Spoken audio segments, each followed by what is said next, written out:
Hey guys, welcome back to another video. I was gonna say another week, but we don't do this weekly. Welcome back to another video of the DC Discourse. I'm Dallin Poulter, And I'm Nathan Peterson. and we're excited for our video this week. We're gonna talk about what we call legacy characters. So, Nathan, do you want to tell us a little bit about what a legacy character is? Yes, so a legacy character is any character that is inspired by one of the original characters and can take up the mantle. So usually they have similar powers to the originals or even identical powers, but they have different stories that get them to those powers or just different story arcs.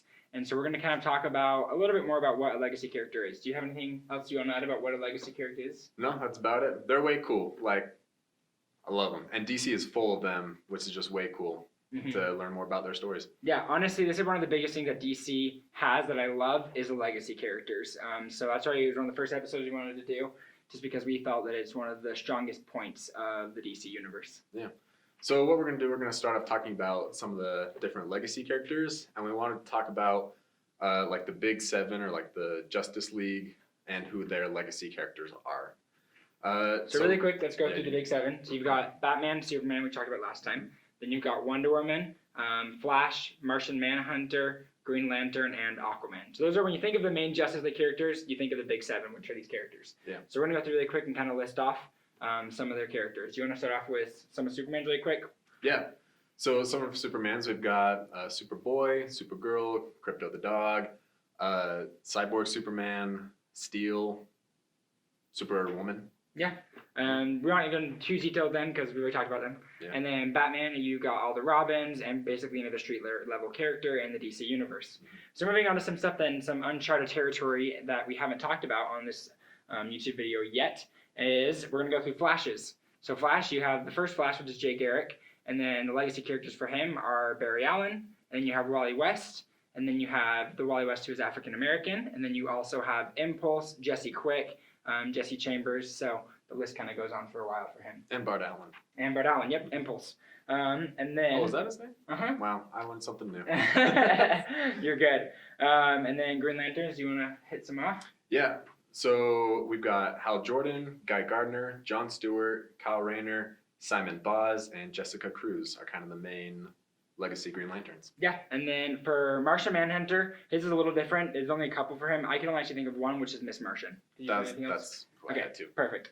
Wonder Woman has a few. She's got Cassie, and then she also has Donna Troy, and both of them take up the name as Wonder Girl at different points in their career as superheroes. And I found one other whose name is Nubia. Ooh, cool. Yeah. I don't know much about her, but I found her name. So, okay, good to know. And then Aquaman has Aqualad, Aqua Girl, and then Tempest. So their names, so you can kind of get Aqualad is mainly associated with Calander. I can never pronounce his name right. Do you know how to say it right? Yeah, I think that's it. Okay, and then you have Aqua Girl, who's Tula, and then Tempest, who is Garth. And then I know we have one more, which is Aqua Baby, which is Arthur Jr. I did not know about that. That Yeah. was pretty cool. All right, so Dallin, can you talk to us a little about how these brilliant legacy characters started out? Who the first one was and kind of how it was? Yeah. So the first legacy character is Robin, or Dick Grayson. And what I think is way cool is that he just appeared in comics 11 issues after Batman was introduced. So the first legacy character in DC was introduced just less than a year after Batman was introduced. And then they've just been together like the entire time. So it was really cool how DC just kind of put him in there at the beginning just to set up the rest of legacy characters to follow up. And yeah, that's kind of like how. Yeah, that's exactly what I was going to say too. Began. So it is cool. There's really good to get, I like throwing some dates with that. So Batman started out in 1939, and Robin was later introduced in Detective Comics in number 38, and it was the year 1940. So like he said, just a year after. So to kind of expand a little bit more on legacy characters, we're going to talk about something that was called the Golden Age of Superheroes, which started out in 1938 and ended in 1956. And the Golden Age ended with the creation of a character named Barry Allen. So before Barry Allen, the Flash was Jay Garrick, and Barry Allen was created, and they mark this as when the new characters were introduced. So Barry Allen was created. In addition to that, Green Lantern was replaced. The original Green Lantern in the Golden Age of comics was Alan Scott, and then in 1959, yes, in Showcase issue 22, Hal Jordan was introduced. So Barry Allen and Hal Jordan were kind of the first legacy characters aside from Robin. But what's interesting about them is most people associate Flash and Green Lantern with these two characters. Yeah. And I mean, like when I was first learning about comics and being introduced to them, like I totally thought that Barry Allen and Hal Jordan were the first of the Flash and Green Lantern. But later finding out that they were legacy characters of two other originals. Yeah, and something that's cool about this too is so when the Silver Age was introduced, what they said that all the Golden Age characters, including Batman and Superman, were part of a different Earth. And now that the Silver Age has started, they started a new Earth with a new Batman and a new Superman.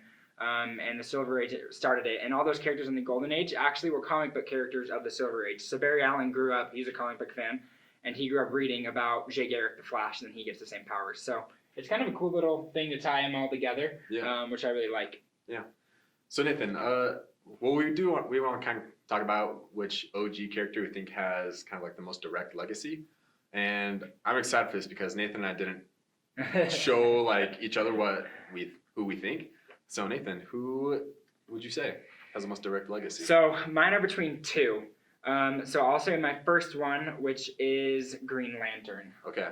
I would think Green Lantern does because it's so vast. But the thing with Green Lantern is it was almost a cheat because obviously there's going to be a lot of them because Green Lantern is a police force of the galaxy and of the universe, really. Right. So it's kind of cheating to say that because a lot of humans are taking up the role as the Green Lantern of our sector of the universe.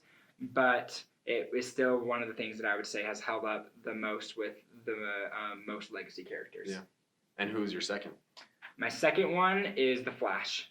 I say the Flash because I think, Batman has a lot, Superman has a lot, but I think Flash has had the most legacy characters that have taken on the role of the name the Flash.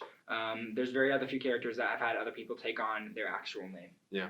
And the Flash was mine. Okay. Because of the same reasoning is that even though multiple people fulfill the role, their name has always been like the Flash, and it's no question on who they're with.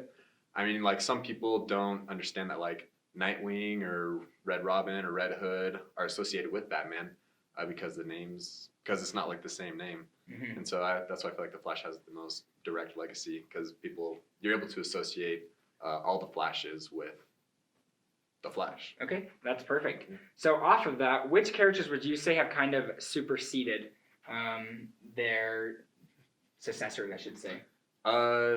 So this one also goes along with the Flash, where I think both Barry Allen and Wally West. Yeah. Were you gonna say the same thing? Because I saw you nodding your head.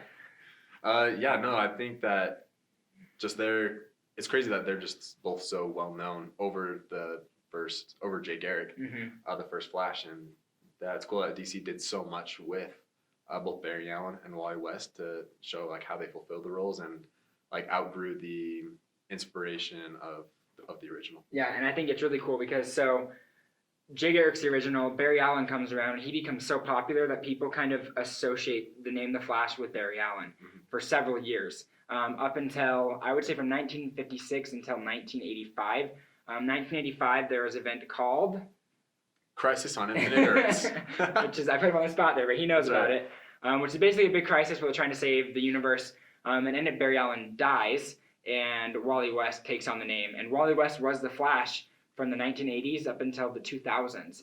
And so anyone that kind of grew up in that era, post-Crisis on Infinite Earths, their idea of the Flash is Wally West. So you have two generations that associate the Flash with two very different characters. So Barry Allen superseded Jay Garrick, but then Wally West superseded Barry Allen, which I think is so cool because they just kind of stack up on top of each other. I think it's so cool that both Barry Allen and Wally West just like had that role for like over 20 years. Yeah. And like that's just so cool. Yeah, and now with Rebirth, we're at an interesting spot because Rebirth is a new comics of DC starting in 2016. Now we see a lot of the Flash and all of them are kind of together now, and they all have different places in the universe, which I think is really cool. The other one that I was going to say is Kyle Rayner. Kyle Rayner has definitely, in my opinion, superseded everyone and has kind of overcome the Lantern Corps. A lot of people like Hal Jordan, but I think Kyle Rayner has become more powerful in that sense, and I can talk about that a little bit more. But I would say that's cool. So we kind of want to talk about like our personal favorite legacy characters. Do you want to You go? can go Or you want me first. to? Okay. I mean, I've mentioned this before, and I'm pretty sure both our last two videos. That Nightwing is my personal favorite. I don't want to go too much into why, because I think we do want to do a Nightwing specific episode sometime in the future. Just give a couple but- reasons. A couple reasons. Like, one of my main reasons is that he is Batman's greatest success. Mhm. Like, we all know, like, people may argue, like, oh, but like Batman just fights crime and he's done so much for Gotham. Like, it's true, and like his goal kind of is to like get rid of all the crime in Gotham, but he's never going to be able to achieve that. And so his greatest success is like having his first Robin, having his first sidekick, be able to grow up, be able to do his own thing, be a superhero himself, and then even take the role of Batman. Spoiler alert. At some point where he has Batman's son, Damian Wayne, as his Robin. It's a great series. So you just get to see Dick Grayson, just fulfill Bruce Wayne's aspirations and dreams, and I think he's Batman's greatest success. So Yeah. that's why he's my personal favorite, and I relate to him so much. So, but we'll get to that in another video. So off of that, I love Nightwing as well, but one of my other favorites is who's kind of continuously growing is Wally West, because if you go back and watch the Justice League cartoons, you see him there, and you see him as the Flash taking on the role, but you don't see him when he started out as the Flash, which you can see in the Justice League run of Grant Morrison back in the 90s, and it's when he started out, and Kyron and him kind of started out on the same page. They were both newbies on the Justice League. They were terrified of Superman and Batman. They made fun of them behind their backs. But you see him start off and kind of throughout that series gain his traction as the Flash, and then you see him really take on that role and take on the role of a hero. And he's a jokester, which I really like too. He's really goofy. Yeah. And then again, you see him now with Rebirth. He's the center of the DC Rebirth, and it is amazing. And so I love what he's doing with Titans right now on the DC Rebirth series. And beautiful. Yes. I'm spacing the word. Visuals, beautiful Artwork. drawing, artwork. That's Yeah. the word. Artwork. Yeah, the artwork of. He sent me some Wally West. pictures, and I was just like, oh my gosh. You'll see him. You'll see him. He'll put him up in the video. So they're great. Mhm. Now the other thing I want to talk about is we talked about some of our favorites. Now trying to think objectively, who do you think is the best legacy character? Objectively, I mean, I honestly would probably say, probably Barry Allen, Okay. for reasons that I talked about earlier, about just being able to, like, when you think of the Flash, just like he's the one that a lot of people think Mhm. of, and when you fulfill the role and kind of like done more than the original, Yeah. and done so much that people think of you, I think that's just like a really great way to take a legacy character and show like how the comics don't always have to stick with the original people that they make, that they can introduce other people into that role and still like make great stories and have those legacy characters inspire others as well. Yeah, that's a great point. Me, objectively, I think it is Kyle Rayner. And I'm not necessarily the biggest Green Lantern fan. It's a little bit too cosmic for me. I can't handle a lot of it. It's too much Yeah. out there. I like stories a little more focused. But I think Kyle Rayner is a perfect example because, again, the same thing that Flash and Green Lantern have is that they started in the Golden Age. So Alan Scott was the first Green Lantern. And then just like Jay Garrick, he takes on the father figure as Hal Jordan comes around. And then so you have, again, those layers stacking up where Hal Jordan becomes so famous, but now Kyle Rayner is so famous. And I'm going to explain a little bit why, which is Kyle Rayner started off as a goofball again. And then he's a Green Lantern for a while.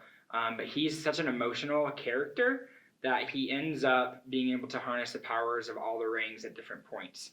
And because of that, at one point, he even gets the power of being called Ion, which is basically DC's version of what would happen if Superman was given lantern rings. Okay. And it's really cool because he's basically all powerful.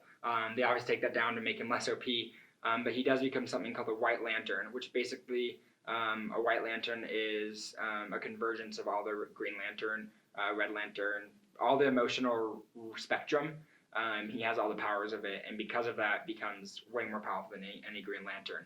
So I personally think Kyle Rayner is an incredible character, and they've done some really great work with him, especially because he's a lot younger than a lot of other characters. Yeah, he's definitely one of the. I mean, the Green Lantern Corps itself is something I don't know a whole lot about, but I've always been interested in learning more about. Yeah. But especially Kyle Rayner, like his character arc is very cool. Yeah, especially considering he started out as an artist, which I think is really cool too. Yeah. With the idea of his constructs. Constructs are like what the Green Lanterns make with their rings.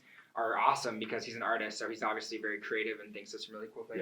Yeah, I was reading on Reddit today, just kind of like in the comic book subreddit, that someone had asked kind of like why they love, like who their favorite legacy characters were and like why they loved them. And someone had said, like, I just love how creative Kyle Rayner is with what he constructs with the ring. Yeah, so and I was like, he's really cool. It's really sweet. And his costume designs are really cool too. It's a little different from regular Green Lanterns. His are really cool, and then also Jessica's are really cool because she has the cool eye mask. Yeah, that's yeah. A monocle almost.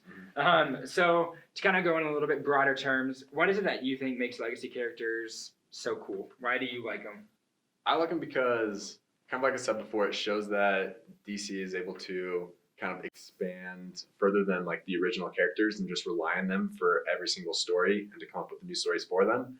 It shows that they can take the OG characters and have them inspire other people. And I mean, that's really cool to see these great superheroes that are basically gods being able to like inspire others to go out and do good as well.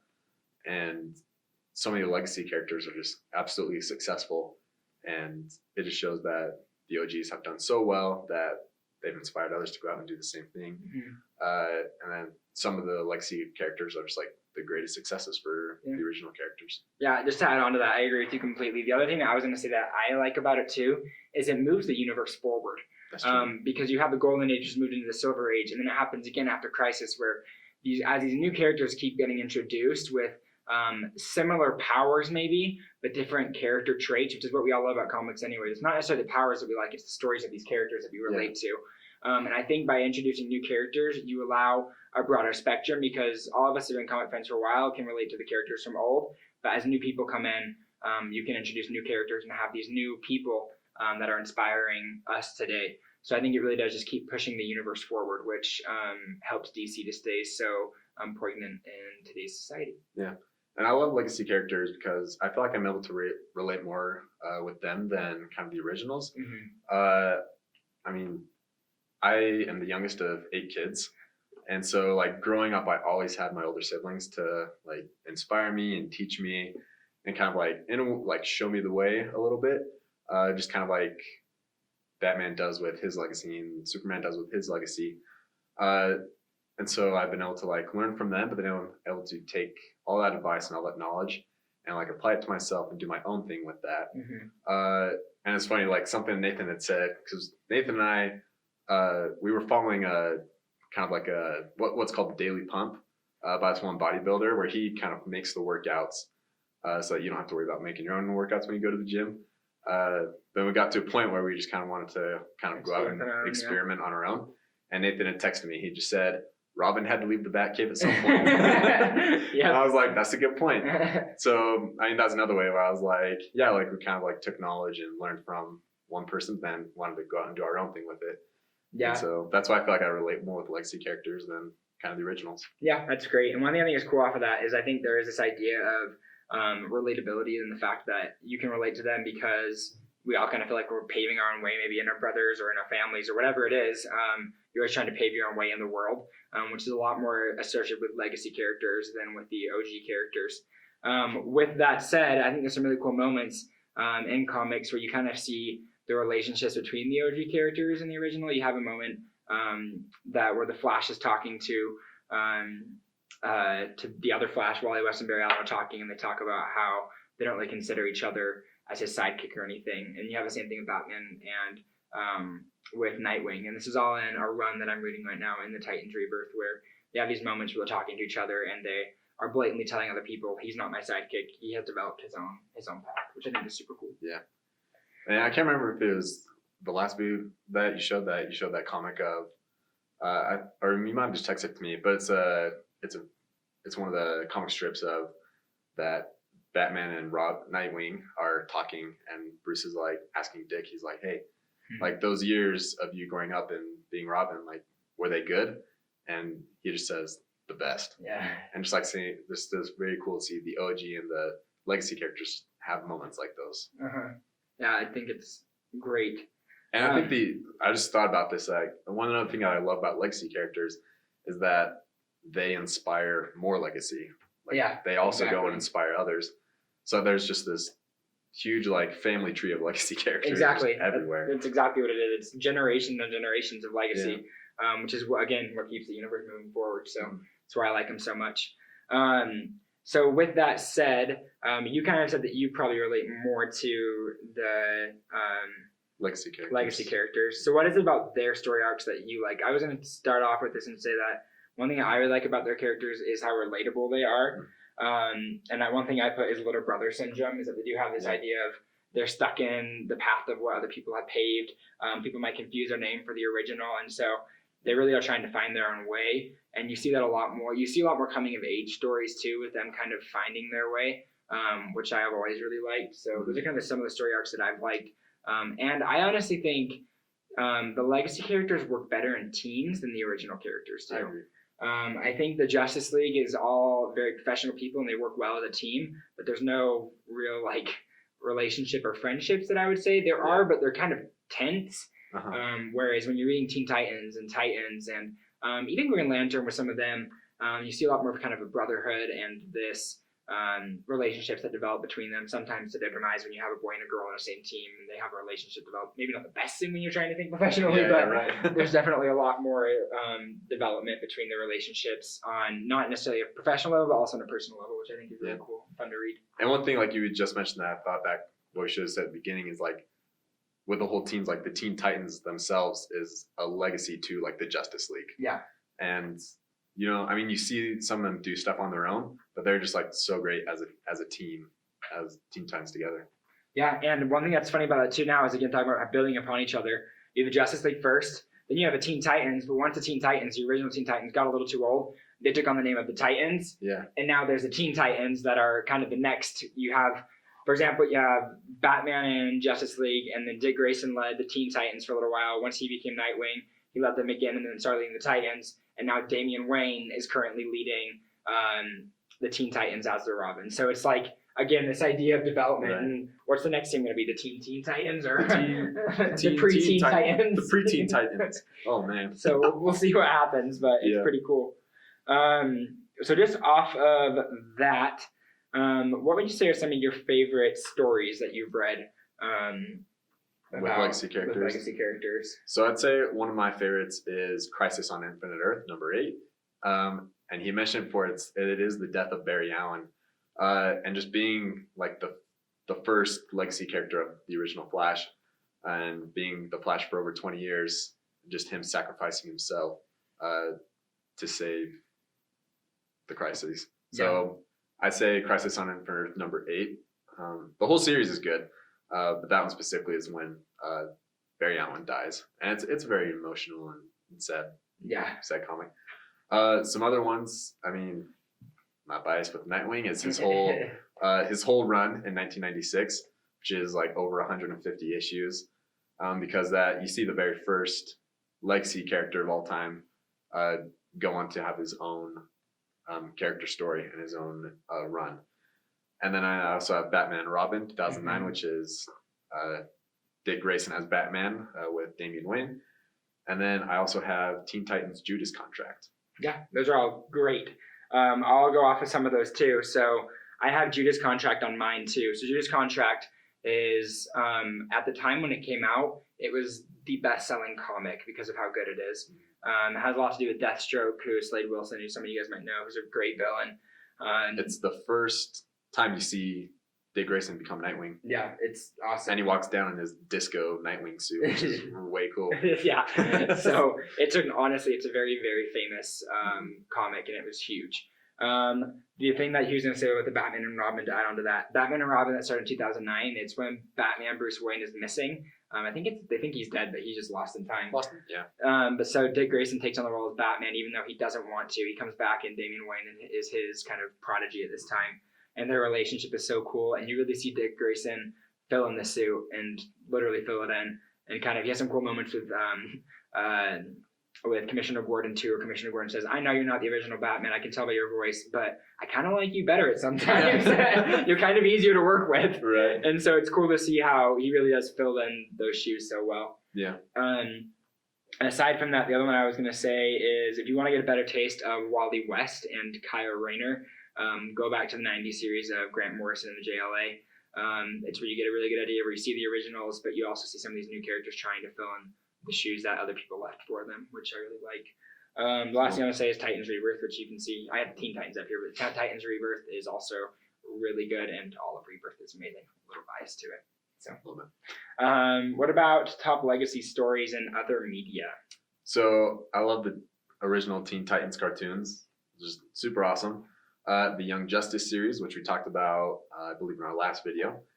The movie Justice League versus Teen Titans. And, I mean, also the movie Judas Contract is also way good. Yeah. And then I wrote down a Marvel thing for fun. Which is the only Marvel legacy characters. Yeah. Just out there. I mean, Logan, the movie. I mean, I'm not going to say everyone should go watch it. Depends on what kind of movies you watch. But you see Wolverine's legacy character, X-23. And then I also put Spider-Verse because Spider-Man has a huge legacy, and you see that in that movie. So a bit of fun fact but just so that you know Marvel stuff too. There's like the only two characters that really do have a legacy in Marvel, in my opinion. And both those movies are my top 5 superhero movies of all time. Yeah. Just saying. Agreed. So my top legacy stories in other media are, first of all, the Young Justice series. We've kind of been experienced with it because I told him about it when we both got like the DC Universe subscription. I started watching it in 2013 when it was on Cartoon Network, watched the first 2 seasons, and it got canceled. And the amount of anger that I felt when that series got canceled is undescribable. So when DC Universe picked it up again, made the 3rd season, and is now making a 4th season that's been confirmed, I was stoked. That series is amazing and might be my favorite cartoon series of all time, which is saying a lot because I'm a huge Avatar: The Last Airbender fan too. Yes. Teen Titans is really good too. I love Teen Titans. And then the one I didn't want to mention, but I should mention, is Teen Titans Go. The reason why I mention it, I haven't seen much of it because it is very cheesy and it's very much directed towards kids, but the reason why it's so good, can you guess why I think it's so important? You can't, it's fine. Give you a sec. Why do you think I think Teen Titans Go is important? I don't know. I'm curious to hear this. It's the Teen Titans that we grew up with for younger kids. Okay. So I think if I were 6 or 7 and I was watching Teen Titans Go, I think I would love it. Uh-huh. And so I think it's a great way for younger kids to get into comics, which I'm all about. So I'm not saying you should go watch Teen Titans Go, but I do think it's important to mention it as important to society. And any way we can get people to read comics and watch them, I am all for it. So just to kind of recap, Dallin, what is a legacy character? Legacy character is someone who's been inspired by one of the original superheroes to kind of fulfill their shoes in different ways, whether it be taking on the name or inspiring other characters to do the same thing. Yeah. So those are really all the things we want to talk about for today. We're excited to have you with us. We're excited if you made it to the full 30 minutes too. We're going to try to shoot for 30 minutes from here on out. We recognize the first one's a little long, but it's for Batman and Superman. It had to be long. We had to talk about everything with them because they're the OGs. Yep. So the idea of the show is to get you guys to go read. So go read, go have some fun, go watch some shows. And for now, I think we're going to boom tube it out of here.